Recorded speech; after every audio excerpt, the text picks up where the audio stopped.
You are listening to Three Kitchens Podcast, hosted by Erin Walker and Heather Dyer. We're on a mission to inspire other home cooks just like us to be brave and try something new. Let's learn to cook better and eat great food.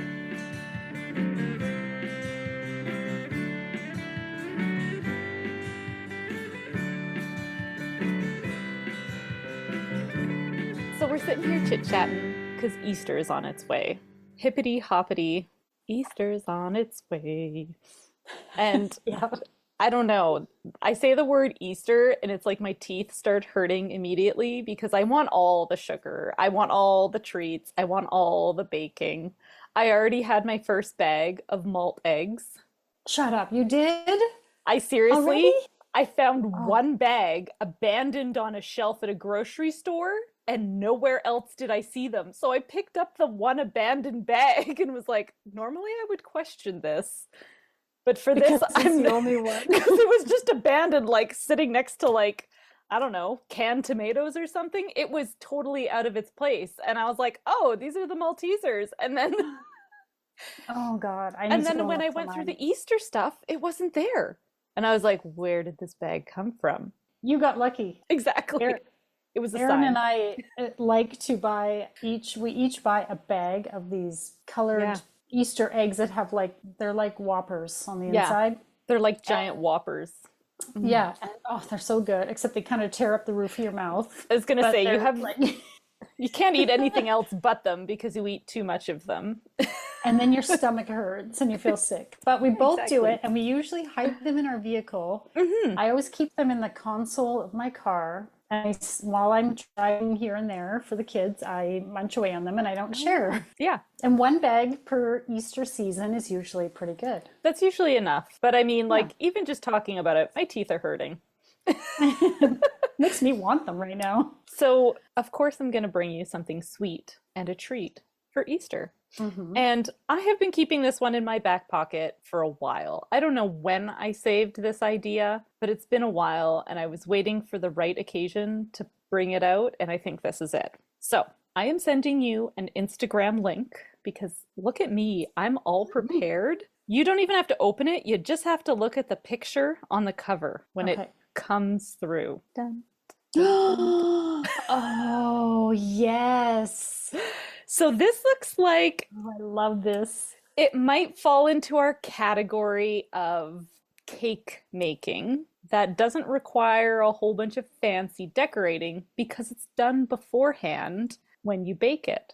It is fancy though. But it is fancy. So it is this layered sponge cake that you're going to color your batter and you're going to design it on the bottom of your pan. Oh, if you're watching a video, you can see it. Look at that as a cake. Okay, the one I have on the recipe is a Snoopy Oh, cake. cute. How adorable is that? That is cute. It looks relatively simple. It does? I don't think it looks simple. What you do is you're gonna, from what I hear, we'll see if in the second half I'm like, oh yes, it's just like they said, or, I come back bald. So, because I've torn all my hair out trying to do what they said. But it's really sounds simple because you take a piece of parchment paper and you put it over top of the image and you draw out on your parchment paper, you trace out what you want, and then you turn it around so it's reversed so that you're not, getting pencil in your batter. And then you've got the outline of where you're going to pipe all these colors of your cake batter. And you pipe these colors out on this piece of parchment. You put it in the bottom of your pan and you let it freeze so that the lines set and don't all mix in. And then you pour the rest of your batter on top in your two cake pans in the oven. It says they bake for 10 minutes. Oh, Like a that's quick. Yeah, they're sponge cakes, so they're going to be light and fluffy. And then the middle layer, because you're leaving it exposed, you're just piping in some whipped cream. But you could probably put whatever filling you wanted. Yeah. But I mean, just like a simple filling that you kind of blop, blop, blop, blop all the way around so that it looks pretty from the outside. And it's got that like naked cake thing going on. Mm-hmm.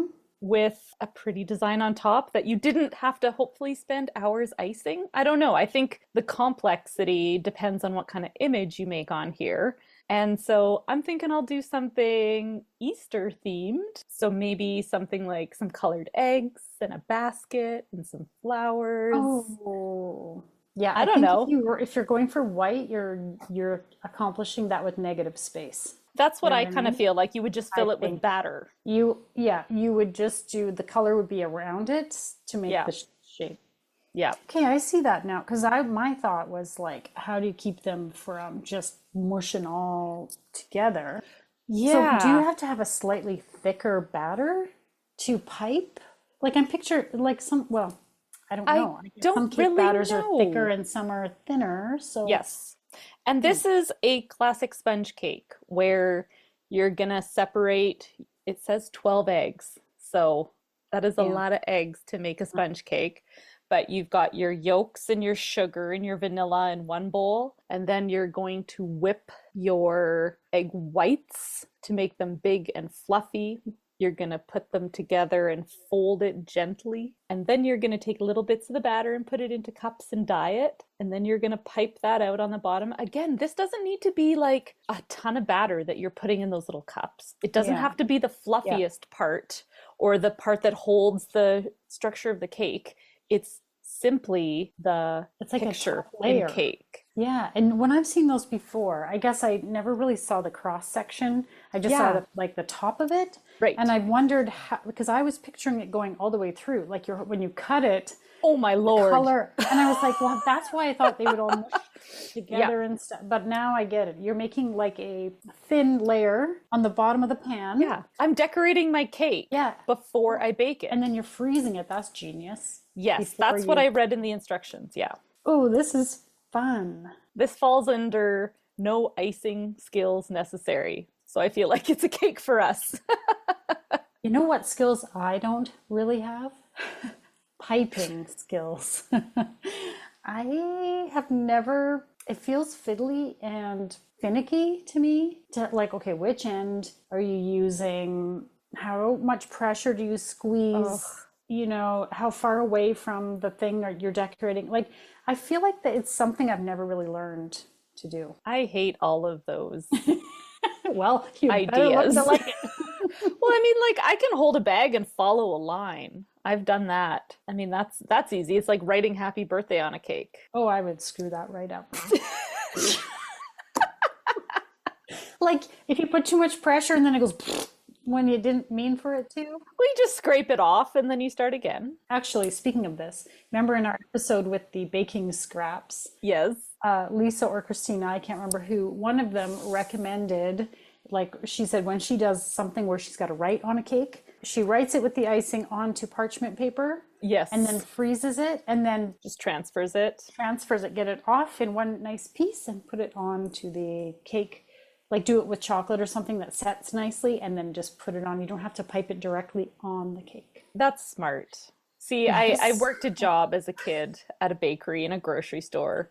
And Oh, for those poor people who came and got the last minute cakes that they didn't pre-order from the trained bakers, would hmm. end up with somebody like me writing happy birthday lopsidedly going down the side of their cake. Yeah. And let's hope their kid's name doesn't have too many letters because ain't nobody centering this good anymore. But, It's like writing on a chalkboard. You start here yeah. and then it goes up to the right. Or It goes up, down. down. Your letters get smaller Yeah. as you go. All of a sudden, the chalkboard ends and your words start stacking. So we'll see. This is my Yeah. hope that we will have some fun at Easter with a possibly easy, impressive looking cake. Oh, I really do hope that it's easy because I want to make a cake like this after I hear all your tips and tricks that you learn. I totally want to make that. Here's hoping I can pull off a second sponge. That's why I'm taking these skills that I was pushed into learning. Thank you, Pushed. Lisa and Christina. And now I am going to make sponge cake ledoux. All right, well, wish me luck. Good luck. Okay. Expecting a baby or planning for one? Birthing Magazine is here for you. Since 1997, Birthing Magazine has been Alberta's #1 trusted source for current, relevant information on pregnancy, birth, and parenting alternatives. Published 3 times a year by Birth Unlimited, a local non-profit, each issue is sharing inspiring birth stories, evidence-based research, and community events. From midwifery care and home birth to full-duration breastfeeding and attachment parenting and beyond, Birthing Magazine explores the options and alternatives that matter most to you. We believe empowered birth works not only for the child and the family, but also the world. Birthing Magazine. Take charge of your birth experience. Come with me, Heather, on a journey into the land of sponge cake. Okay. This is unusual to start out because I haven't even seen. You know what's funny? I haven't seen the cake. I have eaten it, but this is so ridiculous. Anyone listening will be like, "What? How You've did eaten you? it but not seen it?" We have the picture of the terrible, well, not terrible, the one that didn't turn out as well as I liked. Yes. And then I did this all over again and made the second one. Oh, it looks so nice. Well, listen, you can read Learned it. some things. Okay. Now that I have a visual. Now you know what it looked like. Sponge cake. So I have some thoughts about this. The idea of doing this painting out of the cake batter, I would say was a great idea, but you need the right sponge cake recipe and you have to be comfortable making a sponge cake. So if this is like, I don't really know what sponge cake's about, I'm nervous about the whipping of egg whites, or, it's not the simple thing that I was like, oh, maybe this is a way to not decorate cakes. No. Uh-huh.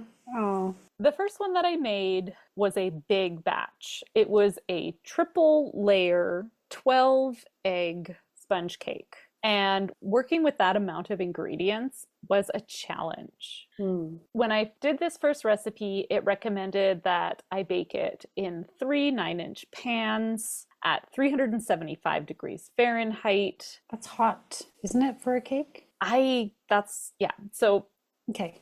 red flag number 1. Ah. Yes, I agree. I think that's hot. But it said like 8 to 10 minutes and you'll have this layer of cake baked. And I was like, wow, that's a really short amount of time. Maybe if it's very thin? It wasn't that Oh. thin, right? Okay. Because it was 12 eggs worth of batter divided by 3 pans. Like it was still like a hunkin' layer of cake.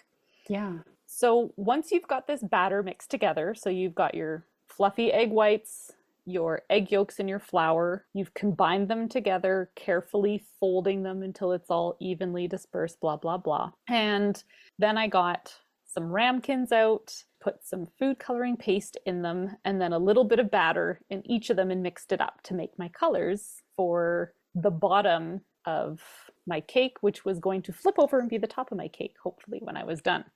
Right. So this worked out totally good.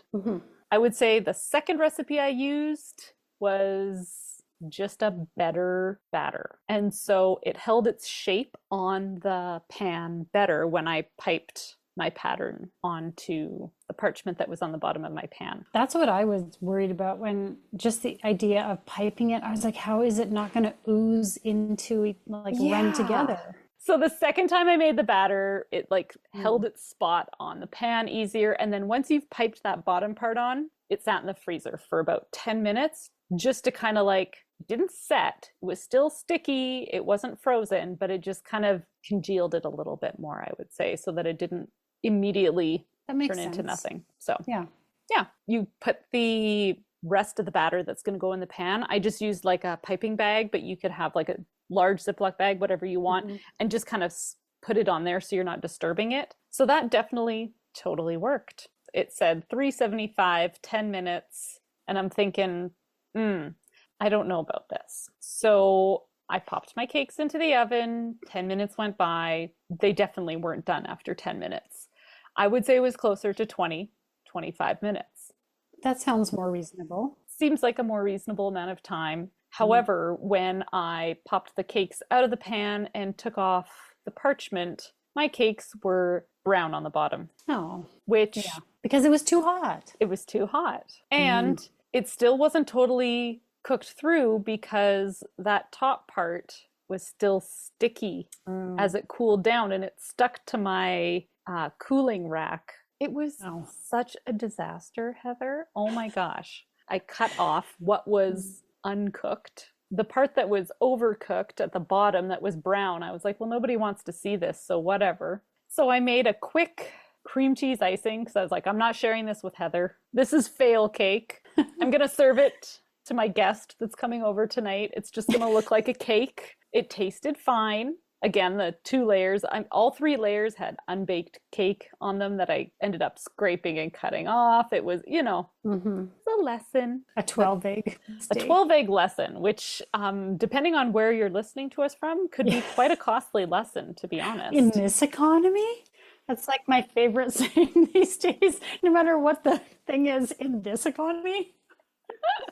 But in the case of groceries, that actually applies. It totally applies. The last thing you want to do is waste a bunch of food you had to buy to make the thing. Well, this is the thing. I was like, either way, we're eating this cake. So if Mhm. I have to like fry it in a pan so one Yeah. side is cooked, it's happening.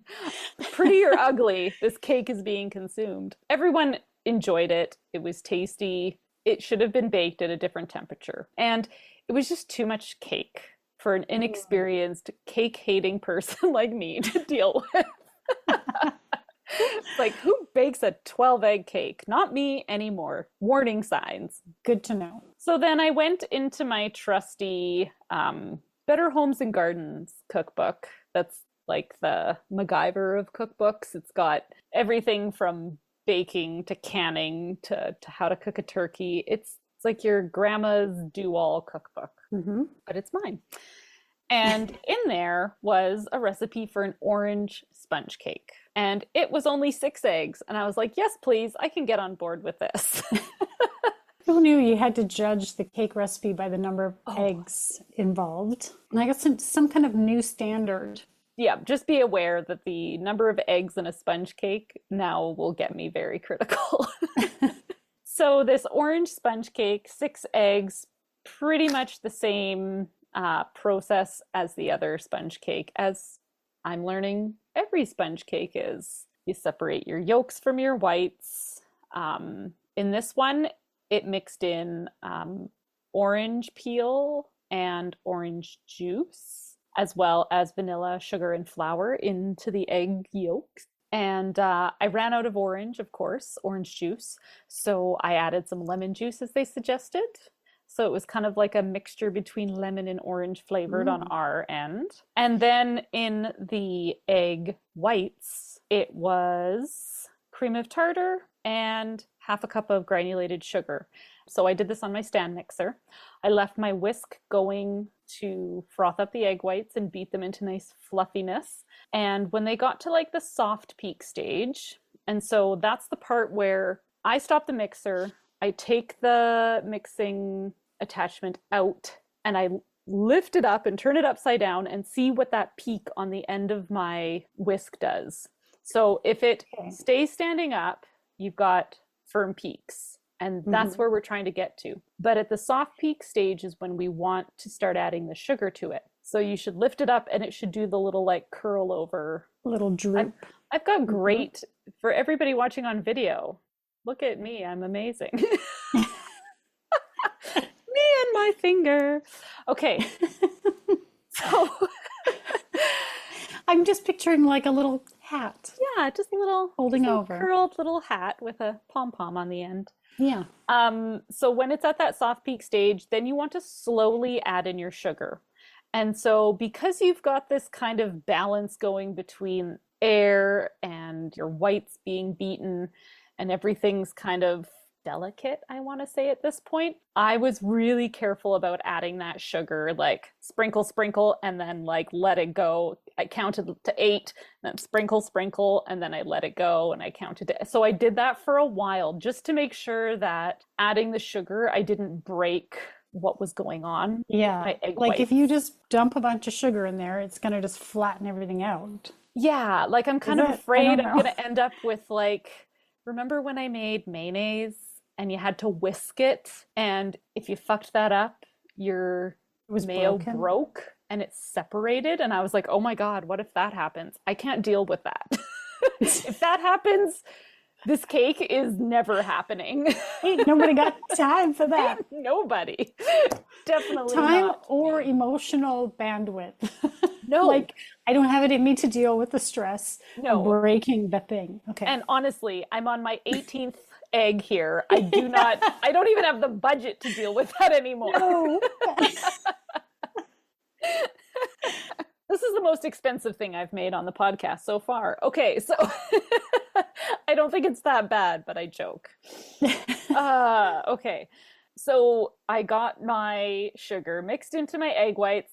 Again, popped out my mixer, checked out the attachment. I've got my straight up hat. Now it's a Now it's a point. nice. And I'm like, yay, this is what I want. And so now the process is you take about a cup of those egg whites and put them into your egg yolk mixture and you mix it together, folding. And once you've got that mixed together, you're then adding all that egg yolk and everything back into the bowl that has the whites and doing that final fold. This is a very laborious cake. Like, what a lot of work. Yeah. Don't you think? Yeah. Side note, everyone's always asking, like, do you like pie or cake better? And I'm always kind of like, I don't know. Pie or 100% I like pie better now. My opinion has been swayed based on my experience with this. Well, and it's also like, well, do you mean, do I have to make it? Because my opinion might be different. But I'm so fussy about the cake too. If somebody else makes a very good cake, Yes. I don't know. If the cake is too, you're right, it's too fussy. It's Because too sometimes the fussy. icing's not good or the icing to cake ratio is Yeah. wrong. It's a very particular thing. I'm so particular about them. Like you said, the icing, everything's got to be right, or it's like If there's fillings, if they're pie like, is generally like easy peasy, pie is good. it's hard to screw up. So I'm going to stop you right there. Okay. And we're going to go back to this sponge cake. So the first time I made it, I mentioned that I used a cream cheese icing because I just kind of quickly whipped together what I had in my fridge and thought, okay, well, everything tastes good with cream cheese icing. So even if the cake's kind of shitty, everyone will Yeah. still eat it because the cream cheese icing is awesome and whatever. Mhm. So the second time I did this, the original recipe recommended that I do this whipped cream filling where it was whipped cream on the edge and then like a filling in the middle. And at this point, I'm ready to call it in. And I was like, well, I'm going to make the whipped cream. And then this filling, I just quickly made the roasted berry jam that we learned from Deborah from her cookbook on Rising that we interviewed over a year ago. Oh, wow. Crazy, Yum. but That's all about such a- brunch. Oh, so good. I have that jam recipe pasted on my fridge because I use it Oh. so often. Like when I make waffles, I'm like, oh, I'm just going to toss all my frozen berries into a pot and make this roasted berry jam. So I made that and tossed it in the middle. I'm going to say too much of it, probably, Mm. but there you go. And whipped cream. And whipped cream was just kind of around the edge to seal it in. I don't know. The cake kind of collapsed the whipped cream, and I was like, ugh, whatever. Some of the things that I thought about this. The sponge cake tastes better the first day you make it. Yeah. I do really like a sponge cake over a traditional white cake, I would say. In terms of like flavor and texture, I kind of like the sponge cake better. So if I was going to make a cake for any reason in the future, I would probably make a sponge cake again, even though it takes a little bit of labor because I like the crumb of it. I will never make a 12 egg sponge cake ever again, in case you're curious about where I stand on that, if I haven't been firm enough. No. When I was making the pattern on the bottom with the colors, the fineness of the lines in the words that I wrote, that was tricky. I would say go for big images, which is kind of what we see, because then if like a little piece pulls off, because it doesn't always separate perfectly when you're pulling off your parchment, I'm going to say go for big blocked images rather than fine lines with what you're making on there. And the second time I made it, instead of making it in cake pans, because I found it really hard to like draw with the rim of the pan like up high and my hand was shaking, it was all sorts of So instead, the second time I did this, I used springform pans because then you can just take off the bottom and it's flat and you can like write right next to it without having like hold your arm up, and it made it easier for. Good tip. And if you want to get close to the edge, it's a little easier to. Yeah, exactly. Yeah. It worked a lot easier that second time. And then instead of greasing the sides of the cake pan, I just cut strips of parchment and put them around so that it didn't stick to the sides. And I thought it did great. That was my sponge cake. I made it twice. You ate it once. And I shall never make a cake on this podcast ever. So me and sponge cakes, we have made it through a lot in the last 2 months. You and sponge cakes need a little couples therapy or something. I think we need the whole absence makes the heart grow stronger. Oh, there you go. Goodbye. Critique the cake. I was really impressed that, and I told you, I was like, wow, you're writing on it? Like that is brave. Because like you said, that's kind of like the fine lines. Yeah. That was impressive. And it worked. It looked really great. You could read Like, it. It was You could read it. It legible. looked good. It was nice. It didn't look like a chicken scratched it. Like it looked really good. I did trace. Yeah, see, that's smart. That's what you do. So I think in terms of the art, I think you did a great job and it worked out. I can't say better than I expected because I didn't really think enough about it to have an expectation. I wasn't sitting around going, I wonder what Erin's art is going to look like. I was just like, oh, I guess I'll just wait and see. And then I forget until it appears. But I'm very impressed with it. The cake itself, I thought was really delicious. I like the orange in there. I thought it was really yummy. And the filling, I'm not like big on whipped cream, but I like that it wasn't a bunch of whipped cream. yeah, a little bit. A little bit is good. Kind of balanced it out. I thought overall it was like really delicious. And I thought, it was a cake with a design. That is what you set out to do, right? Like it wasn't a fail. I can see how the first one sounds like that. And I saw a picture that was like, what the heck? What happened to it in the end? There were some questionable photos that got traded back and forth, but yeah. Yeah, but the second version of it, I thought it looked great. My family said it was much better with the cream cheese icing. Oh. They were much bigger fans of the first cake I made simply because cream cheese icing makes everything delicious. So when in doubt, That's true. it's a That's good plan B. So yeah, I don't think they loved the whipped cream in it either. I thought it was just It was like kind of, unnecessary, I guess. it was mid. mid. Yeah, It was mid, whatever that means. Teenage children. At least they didn't call it skibbity because I think that would not be good. Ooh, I think that is bad. Yeah. Yeah, I think this is really fun to hear the process, even though clearly it was frustrating. And It took a lot more of my juice than I had. But I had a good amount of time to do it in. So if you're looking to take on a cake challenge, go for it. If you're looking for something that might be simple, just keep flipping. Go to your store and order something. yeah, this definitely was like a project, right? It's not like a sure thing that you're going to get what you envision at the end of the day. No. It's more like, let's see what happens. Let's try this and see what happens. Yeah. Yeah. I think I definitely learned some things. So if you can take away from the tips, and I have put the 6-egg cake recipe up on our blog, and then I'll sort of add all of my tips under the zhuzh it up section at the bottom to hopefully help you avoid some of the mistakes that I made along the way. I feel like, how you were saying do like bigger design. Maybe it would be fun just to do like a big heart in the middle, or just do like one thing the first time you do it and just try and see how it goes. Yeah. Yeah. Yeah, I would. I would try it for sure because I do think it looks really cool. And when you see what real cake artists, like that one that you were looking at, when you see what they accomplish with that, it's really cool. Now you have it helps humble you. I could do that. Oh, maybe I can't.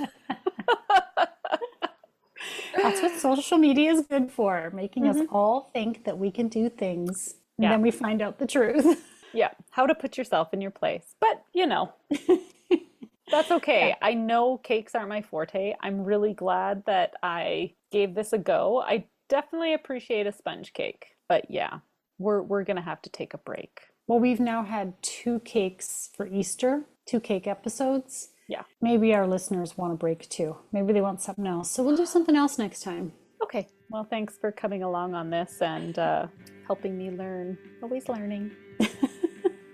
That's what we're here for. And now for the fine print. Links to recipes and other things we talked about in this episode can be found in the show notes or on our website, www.threekitchenspodcast.com. Come say hello on Instagram, Facebook, Threads, YouTube, and TikTok. We'd love to connect. And if you enjoy the show, pass it on. Word of mouth is the #1 way people learn about new podcasts. Thank you so much for listening. The technical term is... Look it up, it's French. So...